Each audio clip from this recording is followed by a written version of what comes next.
Gashi ya zama baba, yau ga sakamako zan karba. Ƙudirina ya zamna wa da ke, daure ki ban aran mintuna uku daure. Zan ɗan yi warwara ne ga zargi, zuciyata ta aiko na da ke.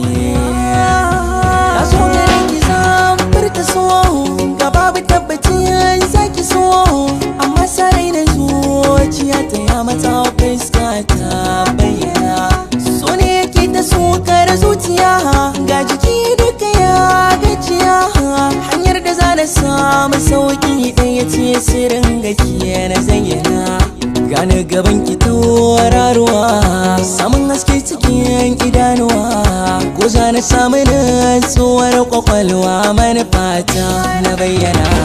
Kina da duk zubin a soki ne, ba wai ziga nake ba haka ne. Tun ba idan kika yi murmushi ba, hankali na fita yake na tsoguna. Wanda abin da zan ta miki ra'ayi, tunda so an fada siyan sa ba a yi.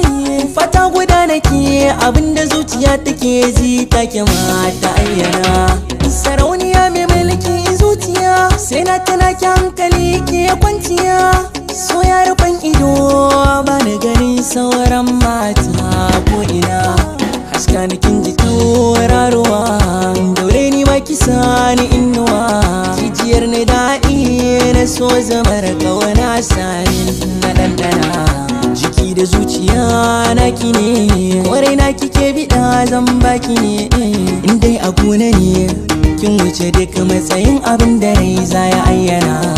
Na san kina da sanyin zuciya, sannan kina da tausayi zinariya. Gane gaban ki da roƙon ki buɗe shafin soyayya tana risina.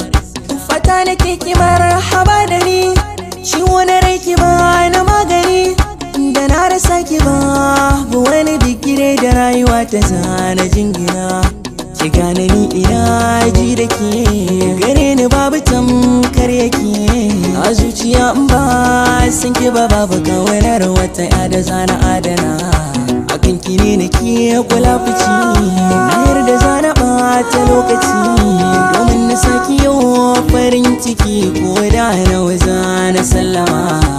Ga saƙo daga zuciya kai tsaye zan baki shi, mai kawanar ki kamar ni duniya san babu shi.